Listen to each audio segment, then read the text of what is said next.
Salut, je m'appelle Olive. Et à seulement 23 ans, j'ai décidé d'en finir avec l'amour. Pourquoi, vous demandez-vous? Eh bien, parce que tous les mecs sont des abrutis, des menteurs et des escrocs. Ils sont comme des pies. Ils cherchent toujours quelque chose de neuf et scintillant. Alors, votre copain n'est pas comme ça? Ouais, peu importe. J'ai déjà entendu tout ça. J'y croyais moi aussi avant. Croyez-moi. Mais même si c'est énervant d'entendre que tous les mecs sont les mêmes, je vais vous dire pourquoi. Tout a commencé au lycée, quand j'avais un gros coup de cœur pour ce mec, Xavier. Il était si parfait, beau et talentueux. On s'est rapprochés grâce à notre amour pour la musique et on était à la chorale du lycée ensemble. Chaque musicien a une muse, n'est-ce pas? Je pensais que j'étais la seule muse de Xavier et que personne ne pourrait me remplacer. À mes yeux, il ne pouvait rien faire de mal. Être avec lui me donnait des papillons dans le ventre et j'avais hâte d'aller à la fac avec lui et qu'on partage notre vie. Mais ensuite, je l'ai vu dans la salle de musique, en train d'embrasser une autre fille. Je me sentais brisée et suis partie en courant. Je ne comprenais pas pourquoi un mec qui était censé se soucier de moi pouvait me faire aussi mal. Je suis devenue une version zombie de moi-même. Je ne mangeais quasiment plus, et je ne voulais plus retourner en cours car je voulais pas le voir avec elle. Au final, ma mère s'inquiétait tellement pour moi qu'elle a accepté que je change d'établissement. Le problème, c'était que même si c'était un nouvel établissement, c'était toujours rempli d'abrutis. J'ai commencé à sortir avec ce mec, Justin, puis ensuite il a rompu avec moi pour ma copine Rose. Il fallait que je supporte d'être assise seule à la cantine, en les voyant se donner des cuillères de yaourt. Burk. Je pensais qu'aller à la fac changerait ma malchance avec les mecs, et qu'ils seraient plus matures dans les relations. Mais non, il se trouve que mon premier copain de fac, Thomas, jouait un double jeu avec moi depuis le début. J'attirais vraiment les mauvais garçons. Alors j'ai décidé de m'en servir à mon avantage. En fait, leur comportement odieux est tellement prévisible que j'ai réussi à bâtir ma carrière avec eux. Donc, après avoir eu mon diplôme d'université dans l'administration du commerce, j'ai convaincu ma famille de me prêter de l'argent pour monter mon entreprise Piège amoureux. Est-ce que vous voulez savoir si votre copain est fidèle ou pas? Eh bien, mon entreprise peut vous aider avec ça. Embauchez-moi et je vais vous dire si vous perdez votre temps avec ce charmant mec. Ou si c'est une perle rare. Ce n'est pas un service d'enquête, ni une entreprise du genre piège à miel. Non. Au lieu de ça, j'aide mes clientes à savoir si leur partenaire est fidèle ou pas, avant même qu'il ait une liaison avec quelqu'un. Pourquoi perdre votre temps avec un homme qui regarde ailleurs? C'est vraiment simple. Si votre partenaire aime les grandes brunes, alors j'enverrai une belle fille qui correspond à cette description là où il se trouvera. Évidemment, il y a plusieurs packs que vous pouvez choisir selon votre budget. Par exemple, le premier niveau offre une brève rencontre dans un lieu choisi, alors que le niveau 3, c'est la totale.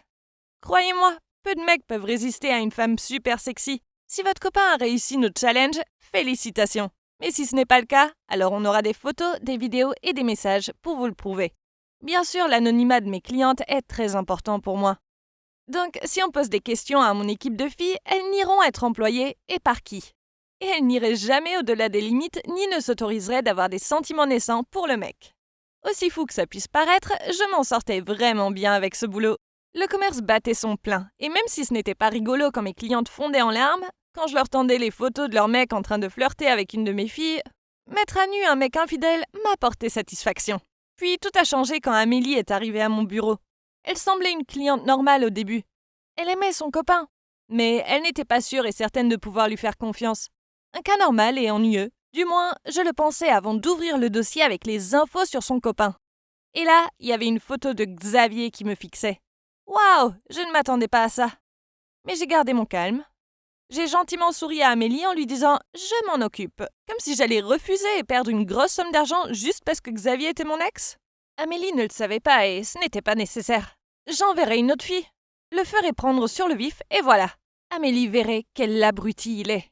Sauf que ce soir-là, je me suis servi un verre de vin et j'ai regardé dans son dossier. Mince, j'avais oublié à quel point il était mignon.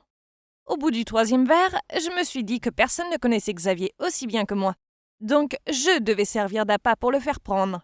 Le lendemain soir, j'ai mis ma robe préférée et je suis allée au bar où Amélie a dit qu'il serait. Il était là au bar en train de draguer la jolie serveuse. Certaines choses ne changent jamais. Puis il s'est retourné et m'a vu. Il avait l'air choqué et il a dit « Olive, c'est toi ?»« Oh, salut Xavier !» dis-je en souriant amèrement. « La dernière fois que je t'ai vu, tu n'étais pas en train de t'amuser avec ta nouvelle muse en salle de musique ?» Il avait l'air perplexe et a dit qu'il ne comprenait pas de quoi je parlais. Donc je lui ai rafraîchi la mémoire. Je pensais qu'il aurait honte de s'être fait prendre en pleine infidélité. Mais ensuite il a répondu « Non, tu te trompes. On s'entraînait simplement pour le concert du lycée quand tout à coup elle a essayé de m'embrasser. J'imagine que tu n'es pas resté jusqu'au moment où je l'ai repoussée, en lui disant que j'avais déjà une copine. Il n'y a que toi qui compte, Olive. Tu es ma seule muse. » Je me suis soudainement sentie stupide de ne pas lui avoir directement demandé ce jour-là et à être partie sans rien dire.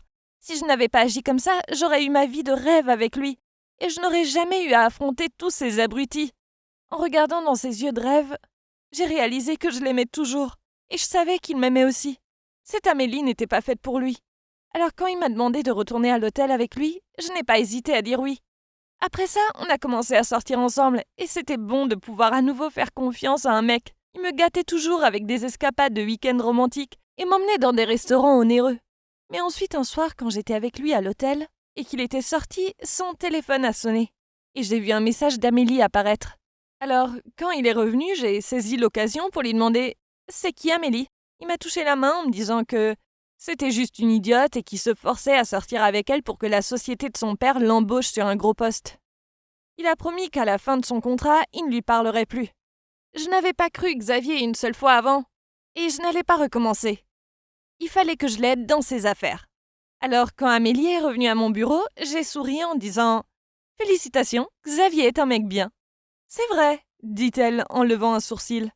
Puis en jetant sur la table devant nous une pile de photos. Il y avait des photos de Xavier et moi au bar, au centre commercial, à notre dernière petite escapade, et dans l'entrée d'un hôtel. Quel choc!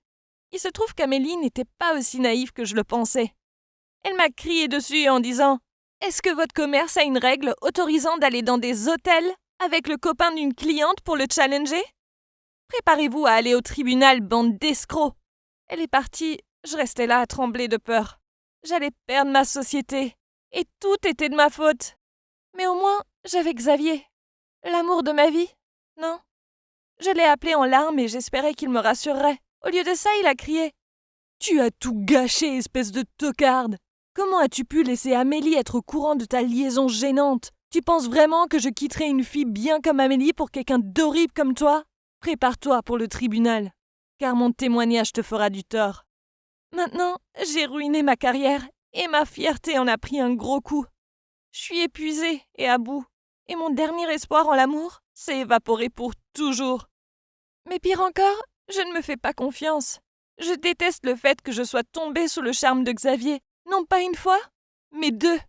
Mais si je réussis à affronter ce procès sans tout perdre, alors je commencerai une autre affaire. Je ne veux pas être aigrie pour toujours, je veux faire quelque chose de ma vie. Quelque chose qui n'a rien à voir avec l'amour, la rupture ou ce genre de choses. Car mon cœur est inaccessible à partir de maintenant.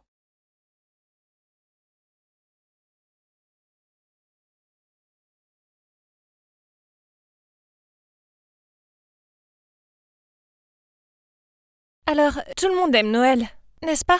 Croyez-moi, ce n'est pas si génial quand ton patron te vire en novembre. Comment pouvais-je acheter les cadeaux maintenant? J'ai quand même essayé de voir le côté positif. Je détestais ce travail ennuyeux, sous-payé et surchargé de toute façon. Mon ex-patron Adam était le pire. C'est un fou perfectionniste qui me donnait toujours des délais ridicules, se plaignait de chaque petite erreur et flippait si les choses n'allaient pas comme il le voulait. Pas étonnant qu'il soit toujours célibataire à 32 ans. Qui pourrait le supporter? Il ne me manquait pas, ni lui ni mes tragiques collègues lèche-cul. De toute façon, le bon côté, c'est que je pourrais passer toute la période des vacances avec ma famille et mon petit ami Martin en toute tranquillité, sans être dérangé par des emails de travail ennuyeux. En fait, j'ai invité Martin à dîner avec mes parents pour Thanksgiving et j'ai prévu de passer ce week-end confortablement avec mes proches. La veille de Thanksgiving, j'ai fait mes valises. Et j'étais sur le point d'aller chercher Martin quand mon téléphone a sonné. Sonia, je ne pense pas que Thanksgiving soit une bonne idée. Je pense juste que nous avons besoin de prendre nos distances quelque temps. J'espère que tu passeras un bon moment. À bientôt. Quoi? Avait-il rompu avec moi par SMS? Je l'ai immédiatement appelé, mais il avait éteint son téléphone. C'est génial. J'étais coincée à la maison pendant toute la période de Thanksgiving et de Noël, étant sans emploi et sans petit ami. Pour l'empirer davantage, même ma petite sœur Claire avait un petit ami qui l'adorait. C'était tellement injuste. Un soir, mes parents étaient sortis acheter un sapin de Noël, et Claire avait invité son petit ami pour l'aider à installer les lumières et les décorations de Noël. Eh bien, inutile de dire que l'amour était dans l'air. Et cette ambiance festive n'a pas du tout aidé à soulager ma misère. J'ai donc refusé de les rejoindre. Et je me suis repliée dans ma chambre. Je me sentais si seule et si malheureuse que j'ai téléchargé Tinder. Je n'avais pas l'habitude d'utiliser des applications de rencontres, mais je me sentais si mal que j'aurais volontiers parlé à n'importe qui. Je n'avais pas envie d'être moi, j'en avais assez d'être moi. Alors j'ai utilisé le faux nom Cristal et j'ai juste mis quelques photos de paysages artistiques. Je pouvais être qui je voulais. Et vous savez quoi? Ça semblait fonctionner, car quelques gars voulaient me parler. D'accord, la plupart d'entre eux s'ennuyaient aussi ou ne cherchaient qu'une seule chose. Mais il y a ce type appelé Karl qui a attiré mon attention. Comme moi, il n'avait pas de photos de lui, mais à la place, il avait des images de paroles de chansons et de citations de films, y compris la citation « Plus vous savez qui vous êtes et ce que vous voulez, moins vous laissez les choses vous bouleverser ». J'adore le film Lost in Translation, alors je lui ai envoyé un message pour lui dire qu'il avait bon goût en matière de film. Et il m'a répondu en complimentant les photos de paysages que j'avais prises. Après ça, nous avons commencé à bavarder jour et nuit. Nous avons parlé de tout, du plus idiot au plus signifiant. En fait, il m'a beaucoup aidé et a rendu la période de Noël supportable pour moi. Tout se passait bien, jusqu'à la veille de Noël. Il m'a envoyé un message pour me souhaiter un joyeux Noël, ainsi que « Allons boire un verre ?» Oh non! Même si l'application disait qu'il n'était qu'à quelques kilomètres, je n'étais pas prête pour des rencontres. En fait, j'étais nerveuse à la lecture de son texte. Mon cœur battait la chamade et je me suis inquiétée de ce qu'il penserait de moi lors de notre rencontre. Et s'il ne ressemblait pas à ce que j'avais imaginé? Et s'il serait déçu en me voyant? Pourquoi cela a de l'importance? À moins que j'ai développé des sentiments pour lui? Je ne le connaissais même pas, mais il est certain que je ne pouvais pas encore le rencontrer. J'ai poliment refusé son invitation. Il était d'accord. Puis nous avons continué à parler comme si de rien n'était. J'ai survécu à Noël et puis, pour le réveillon, Claire m'a persuadée d'aller à une fête avec son petit ami et ses amis. Je n'avais pas vraiment envie de m'y joindre, mais je me suis dit qu'il fallait que je fasse quelque chose pour mettre fin à cette morosité. En entrant, j'étais si occupée à brosser la neige sur mon épaule que j'ai percuté un type. À mon grand effroi, j'ai levé les yeux et j'ai vu que c'était mon ancien patron, Adam. Pourquoi était-il ici, dans ma ville natale? Il était également choqué, mais il a réussi à me sourire. Mais je lui ai juste lancé un regard furieux. J'ai roulé des yeux. J'ai balancé mes cheveux en arrière et je me suis éloignée. Quel tueur d'ambiance! J'ai pris un verre et me suis assise dans un coin pour éviter de tomber à nouveau sur Adam. Claire m'a trouvée et a essayé de me traîner sur la piste de danse, mais j'ai refusé. Puis elle m'a fait un clin d'œil et m'a dit d'une voix éméchée « Tu as besoin d'un homme sexy pour danser, je reviens tout de suite ». 5 minutes plus tard, elle m'a salué avec excitation et m'a crié dessus « J'en ai trouvé un !» Je voulais juste me cacher le visage avec les mains en la voyant traîner Adam par la main vers moi. Tu parles d'une situation embarrassante. Mais quand même, j'ai marmonné un « salut ». J'ai descendu un coup pour le courage, puis je lui ai parlé. Bon, il s'est avéré qu'il rendait visite à ses grands-parents qui vivaient dans le coin. Et c'était en fait un type dont la conversation était pas mal.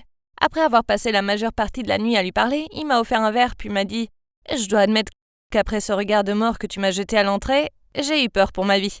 Mais il s'avère que j'ai pris plaisir à discuter avec toi. » Désolée, j'ai rougi. Non, c'est bon. Je serais en colère contre moi aussi si j'étais toi. Te licencier du travail n'avait rien de personnel. Je devais licencier une personne, et je t'ai choisi uniquement parce que je savais que ta compétence y était gaspillée. Ah, merci, je présume, j'ai ri. Allons prendre un autre verre. Ok, alors peut-être qu'Adam n'était pas si mauvais que ça après tout. Et je ne sais pas si c'est à cause de la boisson qu'on avait bu, de l'atmosphère, ou parce que tout le monde autour de nous partageait des baisers de Nouvel An, que j'ai presque eu l'impression qu'Adam avait aussi l'air de vouloir m'embrasser à minuit. Et que moi aussi, je ne l'ai pas évité. Heureusement, il ne s'est rien passé. Je veux dire, ça aurait été bizarre, non? Le lendemain, Adam m'a envoyé un message, disant qu'il m'aiderait à organiser un entretien d'embauche dans une grande entreprise de médias. Waouh, c'est incroyable! Maintenant, je n'avais plus d'excuses pour bouder. J'avais besoin de retourner en ville et de mettre de l'ordre dans ma vie. Seulement, je n'arrivais toujours pas à me sortir Karl de la tête. J'ai deviné que ses sentiments étaient réels. Pour me vider l'esprit, j'ai décidé de me confesser à lui en ligne. Mais il m'a répondu en disant « Je te trouve génial et j'adore parler avec toi, mais j'ai le béguin pour ma collègue. Je suis désolée, mais j'aimerais qu'on reste amis. » Aïe, le rejet fait mal. De retour en ville, je me suis sentie plus seule que jamais. Ouais, j'avais trouvé un nouveau travail et ça se passait bien. Mais j'en avais marre de voir des couples amoureux partout. Pour ne rien arranger, Claire est venue vivre chez moi pendant un certain temps. Et elle est toujours au téléphone, à glousser et à faire des grimaces à son petit ami. Maintenant, je peux même plus échapper aux amoureux dans mon propre appartement. J'ai envoyé un message à Karl, lui demandant simplement de me retrouver ce week-end, pour l'anniversaire de ma mère. Mais pour être honnête, je ne pouvais pas encore l'abandonner. Il changerait peut-être d'avis quand nous nous rencontrions. Ou bien je serais capable de m'en remettre une fois que nous nous rencontrerons. Mais il a inventé une excuse pour me rejeter à nouveau. C'est tout, me suis-je dit, c'est officiellement terminé maintenant. Déprimé, j'ai appelé Adam pour prendre un verre. Il est arrivé en ayant l'air plutôt mignon. Mais la piqûre du rejet était toujours présente à mon esprit. Je me suis confiée à Adam, et je lui ai demandé s'il pensait que Karl était un idiot de m'avoir rejeté. Adam a renversé son verre sur la table et s'est tourné vers moi pour me dire « C'est toi qui es idiote. Pourquoi tu cours stupidement après un gars en ligne? Il n'est peut-être même pas réel. C'est peut-être un pervers de 60 ans. Pourquoi tu n'ouvres pas les yeux et tu regardes devant toi ?» Puis il s'est levé, m'a pris dans ses bras et il a essayé de m'embrasser. Quoi? J'étais tellement en colère que je me suis éloignée de lui et je l'ai giflé avant de partir. Il était censé être mon ami, pas un type qui ne cherche qu'une chose. J'étais tellement blessée que j'ai pleuré en envoyant un SMS à Karl pour lui raconter ce qui venait de se passer. Mais il n'a pas répondu. Le lendemain, je me suis réveillée avec la tête qui tourne et les yeux gonflés. J'ai vérifié mon téléphone, Adam m'avait appelé, mais rien de Karl. Il devait être trop occupé avec sa collègue de travail, hein. Soudain, j'ai entendu frapper à la porte. Ma sœur a répondu et m'a dit que c'était Adam. Je suis sortie à contre-cœur pour le voir. Je veux dire, je suppose que j'avais besoin de l'écouter au moins. Il se tenait là, l'air penaud, comme il a dit. Je suis vraiment désolée pour hier soir, Sonia. J'étais légèrement ivre et je suppose que j'ai mal lu les signaux. Pour ce que ça vaut, je pense que ce Karl est un idiot de t'avoir laissé partir. Tu es incroyable. Je n'étais pas d'humeur à lui parler, alors je lui ai dit que c'était bon, puis je lui ai dit de partir. J'ai fermé la porte et je me suis jetée sur le canapé. Puis environ 10 minutes plus tard, il y avait de nouveau quelqu'un à la porte. J'ai ouvert et il y avait Adam. Mais cette fois, il avait changé de tenue. Confus, j'ai râlé. « Qu'est-ce que tu veux d'autre ?» Puis il m'a poliment salué. « Bonjour Cristal, laissez-moi me présenter. Je suis Karl, nous parlons depuis des mois. Je pense que si tu y penses plus, vous saurez qui vous êtes et ce que vous voulez, moins vous laissez les choses vous bouleverser. » Je l'ai regardé bouche bée. Il venait de citer Lost in Translation et il m'avait appelé Cristal. Puis la réalité m'a frappée. Oh mon Dieu! Tout ce temps, Adam était Karl! Je l'ai traîné à l'intérieur. On s'est assis sur le canapé et on a discuté de tout ça. C'est tellement irréel. Il s'avère que le gars que je poursuivais est littéralement juste devant moi. Quelle ironie! J'étais si heureuse que je l'ai embrassé. Et je me suis effondrée en pleurant, en m'excusant. À ce moment-là, ma sœur est sortie de la cuisine, nous a regardés et elle a ri. Tiens, n'est-ce pas l'affreux patron qui t'a viré? Mais surtout, n'est-ce pas le type que je t'ai amené à la fête du Nouvel An? Vous me devez une fière chandelle. Nous avons tous éclaté de rire. Alors oui, après une saison de vacances horrible, je pouvais enfin commencer une nouvelle année prometteuse avec un super boulot et un nouveau petit ami plutôt génial. Je suppose que les choses finissent toujours par s'arranger, non? Je vous remercie d'avoir écouté mon histoire et vous souhaite un bon départ dans la nouvelle année.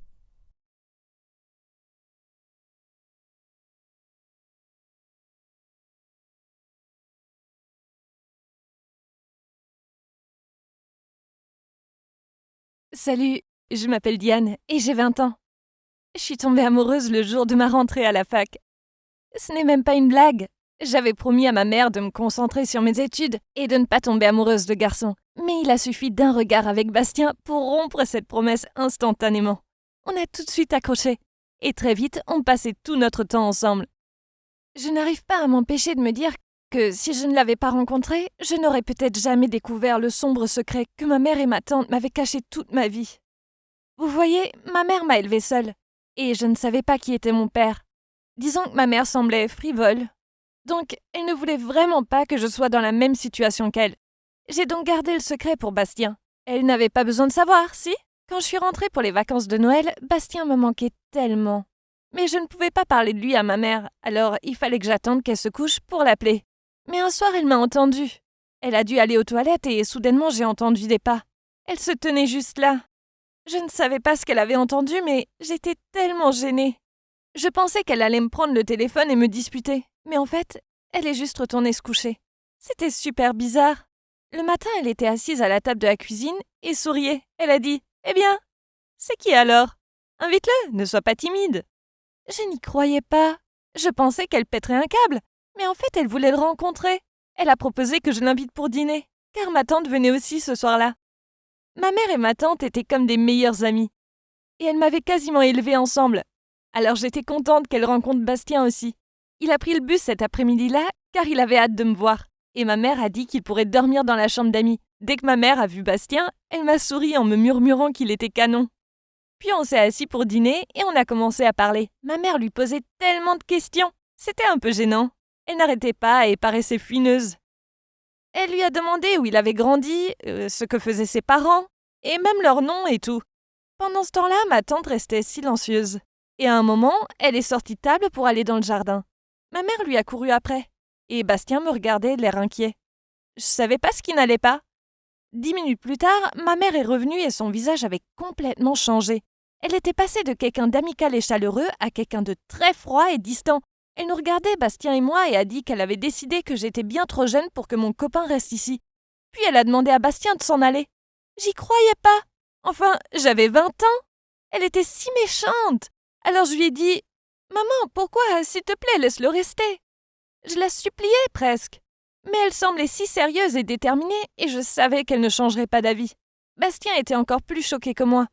Enfin, c'était quand même ma mère qui l'avait invité. Et maintenant, c'était elle qui lui disait de partir.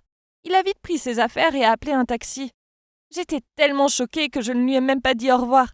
J'ai simplement fondu en larmes et j'étais si en colère contre ma mère. Dès que Bastien est parti, j'ai couru à l'étage et me suis enfermée dans ma chambre. Et ma mère restait devant ma porte en me suppliant de bien vouloir lui parler. Elle a dit qu'elle devait me dire quelque chose. J'ai refusé de sortir et je restais assise par terre contre la porte. J'entendais ma mère pleurer et je savais que c'était sérieux. Elle m'a dit que la raison pour laquelle elle ne voulait pas que Bastien reste était parce que c'était en fait mon demi-frère. Non, je ne comprenais pas. J'ai demandé si mon père était aussi le père de Bastien, puis je me suis énervée. Je pensais que ma mère ne connaissait pas mon père. J'ai ouvert la porte et j'allais lui crier dessus quand elle m'a expliqué la situation. J'avais été adoptée. Enfin, en fait, j'avais été kidnappée par ma tante quand j'étais bébé. C'est une longue histoire incroyable, mais concrètement, mes parents étaient riches. Mais ils n'arrivaient pas à avoir d'enfants. Ma mère biologique avait une meilleure amie, Anne, qui lui avait tout raconté. Mais Anne aimait secrètement mon père. Elle a séduit mon père jusqu'à ce qu'ils couchent ensemble un soir, et Anne s'est retrouvée enceinte. Mon père était si content et a promis à Anne d'aider à élever l'enfant, mais qui ne pouvait pas divorcer de ma mère. Anne était furieuse. Elle voulait mon père pour elle toute seule, et voulait que son enfant soit l'héritier de son entreprise. Au même moment, ma mère biologique est tombée enceinte de moi. Et quand mon père a découvert, il a très vite oublié Anne, et a essayé d'oublier l'erreur qu'il avait faite ce soir-là. Évidemment, ça a rendu Anne encore plus en colère. Mais elle faisait toujours semblant d'être amie avec ma mère. Quand ma mère a accouché de moi, mon père était en voyage d'affaires. Et Anne a payé quelqu'un pour s'introduire dans l'hôpital et m'enlever. Et il se trouve que cette personne était ma tante. Elle l'a fait car elle avait besoin d'argent.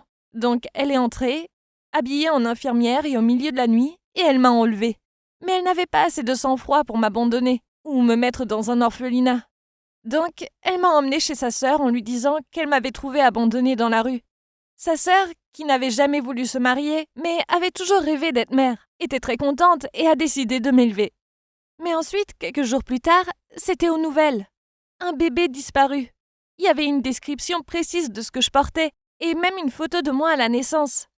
Il ne faisait aucun doute que c'était moi le bébé disparu. Ma nouvelle mère en a parlé à ma tante et a découvert la vérité. Ma tante a dit qu'elle ne pouvait pas me ramener, car ma tante avait déjà dépensé tout l'argent qu'on lui avait donné pour rembourser des dettes. Et elle ne voulait pas aller en prison. Alors, elles ont décidé de m'élever comme si j'étais leur fille. Ce secret ne m'aurait jamais été révélé si je n'avais pas amené Bastien ici. Ma mère était si choquée que j'ai amené le fils d'Anne et de mon père chez elle, en le présentant comme mon petit copain. Quand ma mère m'a raconté ça, je restais là figée. C'était vraiment incroyable. J'avais envie de vomir. Elle m'avait menti pendant toutes ces années. Et pire encore, mon petit copain était en fait mon demi-frère. Ma vie était un chaos sans nom. Je te déteste, maman. Et toi aussi, dis-je à ma tante. Vous avez aidé cette ignoble Anne à avoir ce qu'elle voulait. Et maintenant, vous m'avez ruiné la vie en me privant de ma famille. Ma mère s'est approchée pour m'enlacer, mais je ne voulais pas qu'elle soit près de moi. On est resté là à pleurer. Elle a essayé de me calmer et de me détendre. Puis elle a soupiré en disant « Je suis désolée, je suis vraiment désolée. Pendant toute ta vie, j'ai essayé de me racheter. Je pensais que mon amour pour toi serait suffisant. Quant à Anne, eh bien, j'ai entendu qu'elle n'avait pas obtenu ce qu'elle voulait au final. » Quoi? Pourquoi? Je ne comprends pas. Mais elle a bien réussi à me faire kidnapper, non? J'essuyais mes larmes en la regardant. Oui, ma chérie, mais son objectif était d'épouser ton père. Mais apparemment, ça ne s'est pas fait. Puis elle a continué. Après que ma tante m'ait kidnappée, Anne avait donné naissance à Bastien et était très heureuse de se dire que mes parents n'avaient plus d'enfants et que mon père pourrait maintenant quitter ma mère pour vivre avec elle. Mais ce n'est pas ce qui s'est passé. Oui, leur chère fille avait été enlevée, mais mon père est resté avec ma mère et l'aimait encore plus. Mon père n'est pas parti avec Anne, mais apparemment, il avait aidé à élever Bastien jusqu'à présent. Il n'y a aucun ressentiment entre eux car j'ai souvent entendu Bastien parler de son père. Maintenant, il ne restait qu'une seule chose. Il fallait que je retrouve mes parents biologiques pour connaître la suite de l'histoire. Ils avaient le droit de savoir que j'étais en vie. Mais maintenant, je fais quoi pour Bastien? Il faudra sans doute que je rompe avec lui.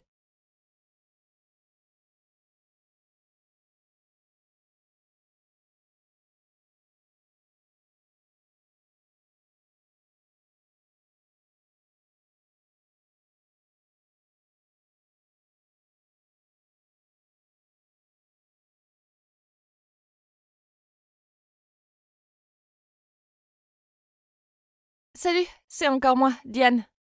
Dans la première partie de mon histoire, je vous ai raconté comment j'ai découvert que mon petit ami Brett était en fait mon demi-frère. Quand je l'ai ramené une fois à la maison pour le présenter à ma mère, qui n'était pas non plus ma vraie mère, j'étais très en colère contre ma mère et ma tante.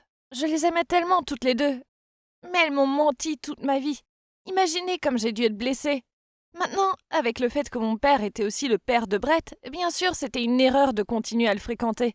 Alors un jour, nous nous sommes rencontrés sur le campus de notre université et je lui ai dit que je voulais rompre avec lui. C'était tellement horrible de lui briser le cœur comme ça. Mais la vérité serait bien pire. Une partie de moi voulait vraiment lui dire, parce que après, je pourrais rencontrer mes vrais parents. Mais alors, Brett allait vraiment souffrir. De toute évidence, Brett n'a pas bien pris la rupture. Il m'a appelé tant de fois. Et il est même venu chez moi pour me supplier de revenir, même s'il savait que ma mère ne voulait pas de lui là-bas. Je l'ai complètement évité, car j'avais l'impression que si je le voyais, je voudrais juste être à nouveau avec lui. J'ai fini par prendre un semestre de congé de l'université pour me remettre les idées en place. Mais ce n'était pas seulement pour éviter Brett, j'avais aussi une autre raison. J'ai remarqué que l'entreprise de mes parents biologiques embauchait un stagiaire en finance. J'ai découvert ça en cherchant sur Google un jour, et j'ai réalisé que je devais postuler. Eh bien, j'ai eu le poste. J'étais si nerveuse de rencontrer mes parents, et le tout premier jour, mon manager m'a présenté à mon père. Je devais essayer d'agir aussi normalement que possible, comme n'importe quel autre employé. Mais à l'intérieur, je criais, en espérant pouvoir lui dire qui j'étais vraiment. Quelques jours plus tard, j'ai enfin rencontré ma mère. Ma collègue m'a dit que parfois elle venait apporter le déjeuner à son mari. Et dès que je l'ai vue, j'ai commencé à trembler. Elle a tendu son déjeuner à mon père et lui a donné une bise sur la joue, et ils avaient l'air si mignons ensemble. Je ne pouvais pas m'arrêter de la regarder, et quand elle est partie, elle m'a jeté un regard et elle a souri. Soudain, je me suis sentie si émue, comme si j'avais perdu quelque chose que je n'avais jamais eu. J'ai fini par courir aux toilettes et par pleurer en secret. C'était tellement bouleversant. Lorsque mon anniversaire est arrivé, mes collègues ont organisé une petite fête d'anniversaire pour moi au bureau. Ma mère et mon père se sont joints à nous pour me féliciter, et m'ont même chanté bon anniversaire. Je n'arrêtais pas de regarder ma mère et j'ai remarqué qu'elle avait les larmes aux yeux. Je savais que c'était parce que mon anniversaire était le même que celui où elle m'a perdu, son seul enfant. Si seulement elle savait que j'étais là, juste devant elle. Ce soir-là, en rentrant à la maison, j'ai vu que ma mère et ma tante m'avaient aussi préparé une fête d'anniversaire surprise. Ça m'a rendue encore plus émotive, car j'ai repensé à toutes ces années. Peu importe qu'elles soient toutes les deux très occupées, elles m'organisent toujours une fête. À l'intérieur, j'avais l'impression de devenir folle. Je me sentais tellement déchirée entre les émotions pour ma famille biologique et adoptive. Je ne sais pas pourquoi, mais j'ai décidé que c'était le bon moment pour parler à ma mère et à ma tante de ma décision de rencontrer mes vrais parents. Ne vous inquiétez pas, je ne vous quitterai jamais toutes les deux. Et ma tante, je ne leur dirai jamais que c'était toi qui m'as kidnappée. Après ça, ma mère et ma tante pleuraient toutes les deux et m'ont remercié d'avoir promis de ne pas les quitter. Et elles ont même proposé de m'aider à retrouver mes parents, ce qui m'a fait pleurer aussi. Vous vous posez probablement des questions sur Brett. Eh bien un jour, j'étais dans l'ascenseur et tout à coup les portes se sont réouvertes et Brett se tenait juste là avec mon père. J'ai voulu m'enfuir, mais j'ai dû l'affronter. J'ai vite dit « Ah, hey, ça faisait longtemps Brett, je travaille ici maintenant. Qu'est-ce que tu fais ici ?» Mon père nous regardait de façon confuse et je faisais semblant de ne pas savoir qu'ils étaient père et fils. Alors il m'a expliqué « Diane, c'est mon père. Vous avez dû vous rencontrer en travaillant ensemble. Papa, voici mon, ex-copine, Diane. » Je t'en ai parlé, a-t-il dit. Puis mon père m'a complimenté et m'a dit que j'étais une fille formidable au travail et qu'il était désolé que ça n'ait pas marché pour nous. Brett m'a alors regardé avec tristesse. Je lui ai dit que j'avais du travail à faire et je me suis empressée de partir. Vous voyez, j'étais uniquement concentrée sur le fait de me révéler à mes parents et je ne voulais pas que quelque chose me distrait. Mais ça allait être difficile maintenant que mon père savait que j'étais l'ex de Brett. Mais heureusement, ma tante avait découvert quelque chose sur Ashley que je pouvais utiliser. Ce soir-là, ma tante est venue dans ma chambre et m'a dit qu'elle avait fait des recherches sur Ashley. Elle avait peur qu'Ashley commence à m'ennuyer si elle découvrait que j'essayais de retrouver ma famille. Il s'est avéré que ma tante était amie avec un ami proche d'Ashley. La même amie qui a aidé Ashley à engager ma tante pour me kidnapper. Alors, ma tante l'a rencontrée pour lui poser des questions sur Ashley. Et elle lui a dit qu'Ashley était mariée et qu'elle avait une fille. Quant à son fils, Brett, depuis qu'il était enfant, elle l'avait donné à la famille de son père, alias mes parents. Alors, ma tante est allée chercher la maison d'Ashley. Elle l'a vue aller quelque part avec des amis et l'a suivie. Elle a entendu Ashley se vanter de sa fille. Puis son ami lui a dit « Ok, Ashley, tu as de la chance d'avoir 2 enfants géniaux. » Mais Ashley a juste ri et a dit « Oh, Brett, ce garçon, est si têtu. Il n'est pas du tout comme moi. Il doit tirer sa personnalité de son père, quel qu'il soit. » Soyons honnêtes, jusqu'à ce jour, je ne sais toujours pas et ne me soucie même pas de le savoir. Ma tante ne pouvait pas croire ce qu'elle entendait, alors elle a demandé à nouveau à son ami. Et puis oui, une autre vérité choquante est sortie. Mon père n'était même pas le père de Brett. À l'époque, Ashley avait couché avec quelques hommes au hasard pour essayer de tomber enceinte. Puis elle a fait croire à mon père que le bébé était le sien, pour qu'il prenne ses responsabilités et divorce de sa femme. Mais ça n'a pas marché. Mais elle a quand même continué à mentir et a remis Brett à mes parents. Juste pour que Brett puisse hériter de la société de mes parents. Oh mon Dieu, Ashley était un tel monstre. Elle avait trompé tant de gens. Tout ce que je voulais, c'était la dénoncer. Mais ma tante m'a dit que nous n'avions pas encore de preuves valables. J'ai donc dit à ma tante que je trouverais un moyen d'obtenir des échantillons d'ADN de Brett et de mon père. Tout d'abord, j'ai demandé à Brett de me rencontrer dans un café et je me suis excusée de mon comportement de fantôme. J'espérais qu'il comprendrait et que nous pourrions être en bons termes. À ma grande surprise, il m'a avoué qu'il était toujours amoureux de moi. Dans mon esprit, je me suis dit « Moi aussi, je t'aime toujours. J'ai juste souhaité que tout cela soit bientôt terminé et que nous puissions nous remettre ensemble. » Alors que nous nous disions au revoir, nous nous sommes serrés dans les bras et j'ai rapidement attrapé un cheveu qui était tombé sur son épaule. Avec mon père, j'ai réussi à trouver quelques poils de son visage sur son rasoir dans la salle de bain près de son bureau. Mais en sortant, j'ai vu qu'il y avait un dessin d'enfant sur son mur qui était signé par Brett. Ça n'était rien de spécial, mais ça m'a vraiment fait sentir mal. Il est clair que mon père aimait tellement Brett et qu'il était si fier de lui. Je ne voulais pas leur gâcher ça. Et bien sûr, les résultats de l'ADN étaient conformes aux attentes. Brett n'était pas le fils de mon père. Mais j'hésitais tellement à révéler la vérité. Je craignais que les sentiments de mes parents pour Brett ne changent. S'ils savaient que j'étais leur fille et que Brett n'était pas vraiment lié à eux par le sang, peut-être l'aurait-il simplement abandonné. Et avec la relation entre moi et Brett, ils pourraient jamais l'accepter. Donc, à la fin, nous pourrions tous perdre quelqu'un que nous aimons. Un fils pour eux, un amant pour moi et une famille pour Brett. Si je gardais tout caché, peut-être que Brett et moi pourrions nous remettre ensemble et je pourrais voir mes parents comme ça. Ça serait tellement mieux pour tout le monde, non? Et ça l'a été. Brett a fini par rejoindre la société aussi. Et je pouvais voir qu'il voulait se remettre avec moi, donc tout allait pour le mieux. Mais un jour, Brett, mon père et moi étions en train de déjeuner ensemble. Et Ashley a fait irruption. Juste devant nous, elle a commencé à crier sur mon père, disant qu'il maltraitait Brett en lui donnant seulement un poste de stagiaire. Brett s'est rapidement levé et a expliqué que c'était son propre choix. Mais Ashley était furieuse. Elle a demandé sans vergogne à mon père de lui donner à elle et à sa nouvelle famille plus d'argent, y compris pour les frais de scolarité de sa fille. Elle faisait essentiellement du chantage à mon père. Elle disait que dans le passé, elle avait remis son fils à mes parents par pitié parce qu'ils avaient perdu leur enfant, alias moi. Alors elle pensait que c'était normal de lui demander de l'argent. Mon père ne lui a pas répondu et Brett était tellement en colère et gêné par le comportement de sa mère. Il lui a dit d'arrêter et l'a pratiquement traîné dehors. J'étais presque aussi en colère que Brett. Je me suis vite excusée et j'ai laissé mon père tout seul. Par un coup de chance, je suis tombée sur Ashley à nouveau. Après le travail, je suis allée acheter de la crème solaire et quand c'était mon tour de payer, j'ai senti quelqu'un me pousser par derrière. Puis la personne m'a dit « Je suis pressée, laissez-moi partir en premier, j'ai préparé mon argent. » Et oui, c'était nul autre qu'Ashley. Et l'argent qu'elle détenait était probablement l'argent de mon père. Il est clair que c'était pas pour les frais de scolarité de sa fille. Elle m'a pas reconnue et n'a même pas réalisé qu'elle m'avait fait tomber mon sac. Mais juste avant que je ne le prenne, elle est arrivée en premier. Et puis, il y avait une photo de moi à l'intérieur, de ma mère et de ma tante quand je n'étais qu'un bébé. Dès qu'elle l'a ramassé, son visage a changé. Elle a semblé reconnaître ma tante et soudain, elle a réalisé qui j'étais. Oh mon Dieu, je ne m'attendais pas à devoir affronter Ashley de cette façon. Est-ce qu'elle me ferait du mal maintenant ?